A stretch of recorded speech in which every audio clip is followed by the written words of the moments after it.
प्रहलाद पटेल ने इस्तीफा दिया है। ऋति पाठक, अरुण साव ने भी इस्तीफा दिया है। राकेश सिंह, उदय प्रताप ने भी इस्तीफा दिया है। तो ये बड़ी खबर आपको दिल्ली से बता रहे हैं, जहां पर एमपी छत्तीसगढ़ के सांसदों ने यहां पर इस्तीफा दिया है। और चलिए अधिक जानकारी के साथ सहयोगी मधुरेंद्र जुड़ गए। मधुरेंद्र, क्या कुछ जानकारी इस्तीफे को लेकर? तमाम नेताओं ने, बड़े बड़े चेहरों ने इस्तीफा दिया है।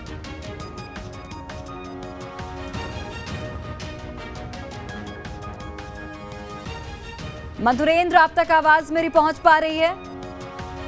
या बिल्कुल आवाज पहुंच रही है। और मैं ये बताना चाह रहा हूं कि ये तमाम नाम ऐसे हैं जिन्होंने बड़ी भूमिका खासतौर पर विधानसभा चुनाव में निभाई थी। चाहे मध्य प्रदेश की बात करें, छत्तीसगढ़ की बात करें, राजस्थान की बात करें, तो मध्य प्रदेश में नरेंद्र सिंह तोमर, प्रहलाद सिंह पटेल, राकेश सिंह, उदय प्रताप और ऋति पाठक, ये जो मेंबर ऑफ पार्लियामेंट हैं, वे मध्य प्रदेश के कोटे से आते हैं। जिसमें मंत्री की बात करें तो नरेंद्र सिंह तोमर और प्रहलाद सिंह पटेल हैं। ये सभी ने इस्तीफा दिया है। वहीं छत्तीसगढ़ से अगर देखिए तो अरुण साव और गोमती साई, दो लोगों का इस्तीफा जो है वो लोकसभा स्पीकर के पास गया है।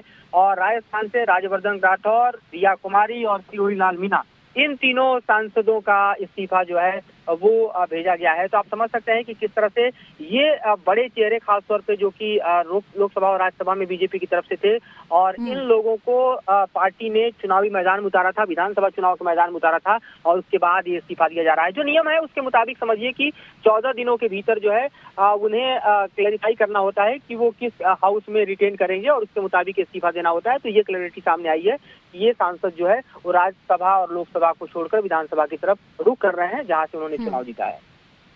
बिल्कुल मधुरेंद्र, और जिस तरीके से कल भी एक हाई लेवल मीटिंग हुई बीजेपी की, जिसमें तमाम जो बड़े चेहरे थे बीजेपी के, जो उच्च नेतृत्व है वो शामिल हुआ था, और अब सीएम फेस को लेकर भी जो सस्पेंस है वो हालांकि बरकरार है। अगर मैं मध्य प्रदेश छत्तीसगढ़ की बात करूं तो कब तक संभव है कि सीएम फेस को लेकर कोई फैसला लिया जाएगा?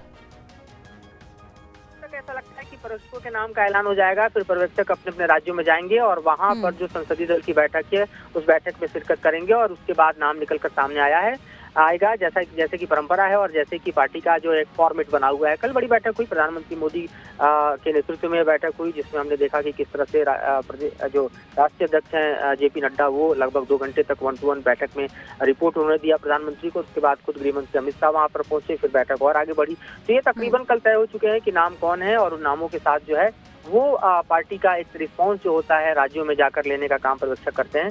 तो वो काम हमको लगता है कि कल पूरा कर लिया जाएगा। आज पर्यवेक्षकों के नाम सामने आ जाएंगे। इस बीच हम देख रहे हैं कि इस्तीफे की कवायद शुरू हो गई है, जो कि अपने आप में एक बड़ा डेवलपमेंट कहा जा सकता है। मधुरेंद्र, जिस तरीके से नरेंद्र सिंह तोमर की भी मुलाकात हुई यहाँ पर अमित शाह से, इसके अलावा जेपी नड्डा से भी मिले, क्या एक सवाल ये भी उठता है मधुरेंद्र की, क्या सीएम की रेस यहाँ पर मुश्किल देखी जा रही है? क्योंकि कई बड़े चेहरे हैं मुख्यमंत्री शिवराज सिंह चौहान के अलावा, तो क्या सीएम की रेस इस वक्त मुश्किल है और चुनना मुश्किल हो रहा है उच्च नेतृत्व के लिए?